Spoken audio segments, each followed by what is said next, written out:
semuanya, selamat datang di video kita. Apa kabar nih teman-teman semuanya? Pembahasan kami kali ini yaitu tentang prosedur perdagangan efek di pasar modal sekunder. Nah, sebelum masuk ke pembahasannya, apakah teman-teman sudah tahu pasar modal sekunder itu apa? Pengertian pasar modal sekunder. Pasar modal sekunder adalah tempat diperjualbelikannya efek yang sudah tercatat di bursa efek setelah penawaran perdana. Di sini, efek berpindah antar investor, dan harga terbentuk dari tawaran jual dan beli. Dikenal sebagai order-driven market. Prosedur perdagangan efek di pasar modal sekunder. Pertama, membuka rekening efek di perusahaan sekuritas. Kedua, membuka rekening dana nasabah atau RDN. Ketiga, menyetor dana ke RDN. Keempat, memilih saham yang ingin dibeli.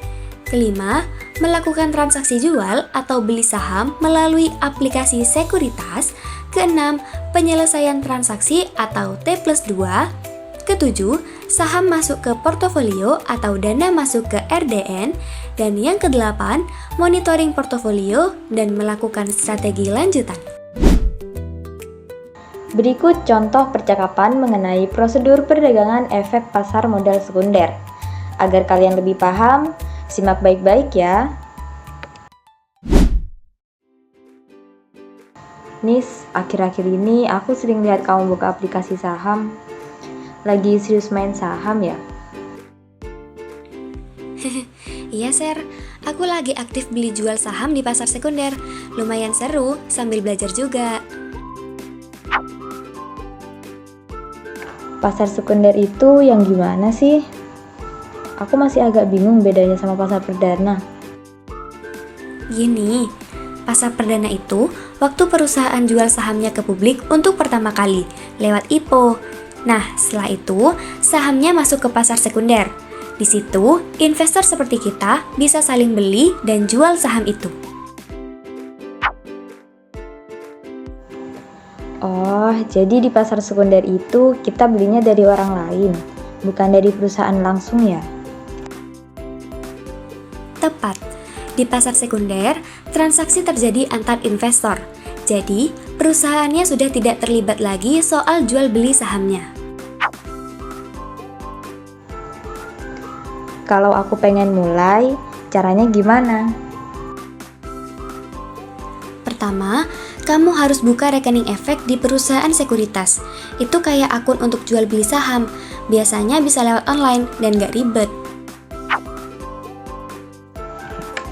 Berarti nggak perlu datang langsung ya? Nggak perlu, tinggal isi data diri, upload KTP, dan tunggu verifikasi. Setelah itu, kamu juga akan punya rekening dana nasabah atau RDN. Itu tempat uangmu disimpan untuk transaksi saham. Kalau udah punya itu semua, terus gimana? Kamu tinggal isi saldo RDN-mu, lalu buka aplikasi sekuritas. Cari saham yang kamu mau, masukin jumlah dan harganya, lalu kirim order. Kalau ada yang jual sesuai harga yang kamu tawarkan, langsung kebeli deh. Terus kalau aku mau jual lagi gimana? Tinggal pilih saham yang kamu punya, lalu pasang harga jualnya. Kalau ada yang beli, nanti uangnya masuk ke RDN kamu.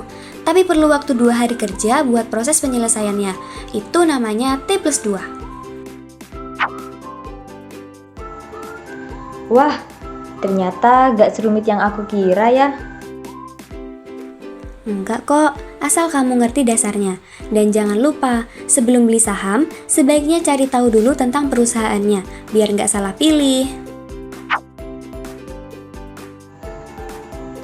Sip deh Nis, makasih banyak ya. Jadi makin semangat nih belajar soal saham. Sama-sama, kalau udah mulai nanti kabari aja, kita bisa diskusi bareng. Gimana? Sekarang sudah paham kan mengenai prosedur perdagangan efek di pasar modal sekunder? Terima kasih telah menonton, semoga bermanfaat. Sampai jumpa di video selanjutnya. Dadah!